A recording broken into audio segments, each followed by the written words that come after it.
Today, we're going to talk about React's Cache Helper and how it can help you avoid waterfalls. Okay, here I have an application that is written using server components. We've got a layout that's rendering this blue header up here. And then we've got our page down here just rendering this hello there message. And today, what I want to do is I want to display the current user's first name right here. Now, before this is going to work, I need to go ahead and I need to load the current user.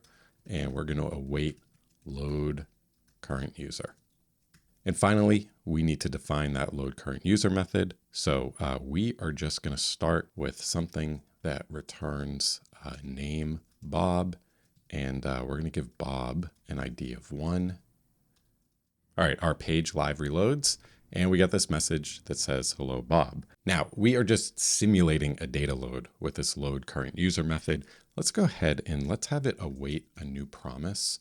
We're going to use this to simulate some latency that you might see in a real world application. So let's give this a save and let's come over to the browser. We're going to pop open DevTools, go to the network tab. And when we reload, we are going to see that our page now takes about a second to load. That's because we have to wait to load the current user here before we can render anything. So far, so good. Let's go ahead and come up here and we are going to add a new component. We're going to render a new component in our page called hello again. And we're just going to come over here and define it.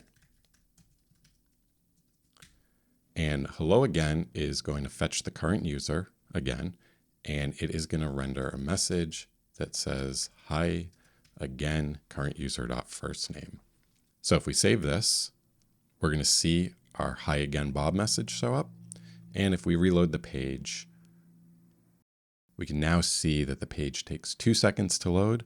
That makes sense. We have 2 components that are loading the current user, and every load of the current user takes a second to resolve.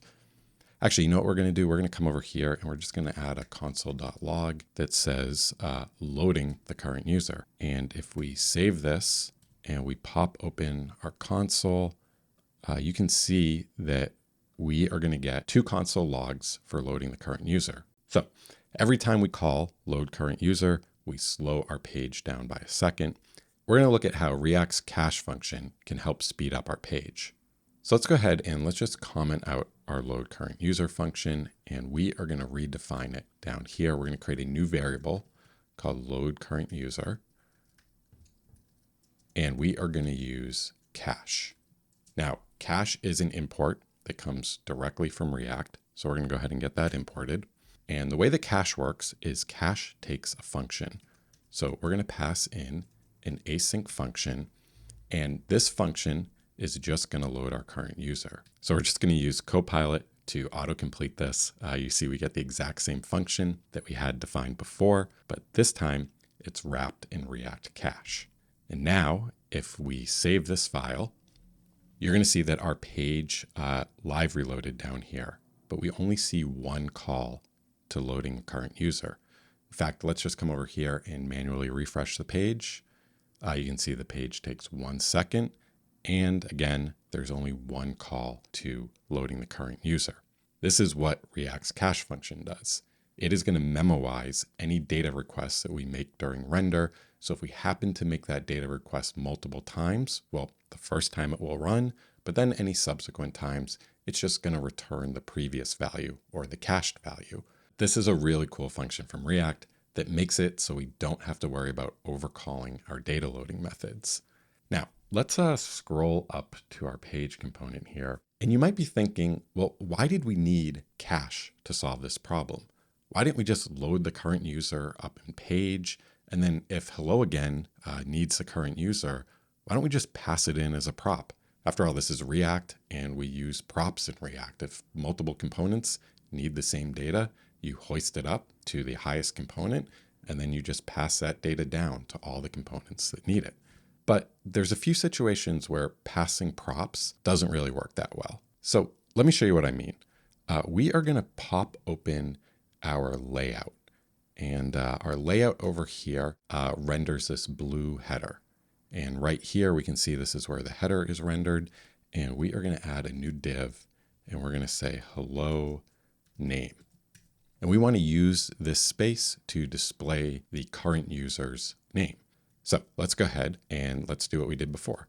We're going to use current user.name. Now, current user doesn't exist in this component, so we're going to come up here and we're going to load it. So let current user equals await load current user. And then we need to get this load current user function. So we're just going to come back to our index page and we're going to come down here and we are going to export it. And then over in our layout, we can import load current user. Okay, let's see what this looks like. Let's go ahead and refresh this. And you can see we have loaded the current user in 3 different places, but our page still only takes a second to load. And this is where cache is really helpful because layouts get their page components passed in as children. And then somewhere down here, they are going to render children. And so given that we're rendering children down here, we don't really have a good way to pass props. And so this makes sharing data via props between pages and layouts kind of awkward. And this is where cache can help us because, like you saw, we are loading the current user up here, and then we're loading it again down here. But again, we only have to wait 1 second for the page to load, even though we're calling this data loading function 3 times. Actually, just to kind of show that to you, let's go ahead and uncomment this function, and we'll export this function and comment out our cached version of this function. And if we save, when we live reload, we're going to get loading the current user 3 times. And let's do a hard reload here. Again, loading the current user 3 times, and our page takes 3 seconds. But cache completely avoids the need for us having to wait. So here, 1 load, and again, hard refresh. And here you can see the page only takes a second. So this is pretty cool. We can call load current user as often as we want, and we're never going to have to pay the price of that data fetch after the first time. Okay, let's come up here. Let's take a look at this hello again component. And there's something about this component that I really like. This component kind of bundles up everything it needs in order to be able to render. It includes its data fetching as well as its JSX. And that means we can just use this component wherever we want. In fact, let's just come over here. And if we paste this a couple different times, well, our page is going to live reload and we are going to see that component render 3 different times. But again, the page still only takes a second to load. I really like these components that contain their own data fetching. It makes refactoring them and moving them around your application so much easier. Now, there's a few things about cache that I want to point out. And one of them you might have already noticed. The lifespan of the cache is very short-lived. It is a per request cache.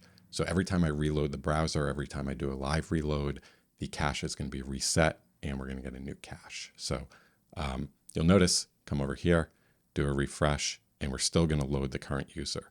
The current user doesn't get cached for a long time. In fact, it's only during the render of our page. So that cache, in this case, only lived for 1.04 seconds. Now, the reason for this is you want this cache to only be scoped to the current request. So if one request loads a current user, that cache isn't going to interfere with another request. So basically the way it works, a request comes in, React creates a new cache, it starts rendering, it can put data into that cache that it can then later use in that render. And then it's done rendering, it sends out a response, and then it throws away the cache. So every single request that's going to come in is going to get a brand new cache. So you don't have to worry about leaking data across requests. It's really just a per request cache. Okay, another thing about cache is it's really just meant for server components.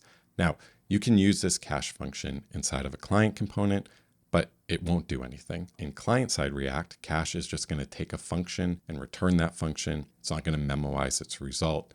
And the reason for that is if you think about client-side React apps, those apps live for a long time. They could live for hours or even days.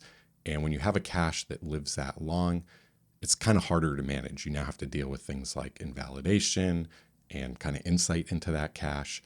But with server components, the lifespan of that render is so short. In our case, it's only a second. So it's a lot easier to manage the cache and think about the cache. So I think in the future, React might add a cache that works in client components, but just know that it's really only useful and server components. So hopefully this overview kind of gave you an idea of what cache does, how it works, and why it's in React.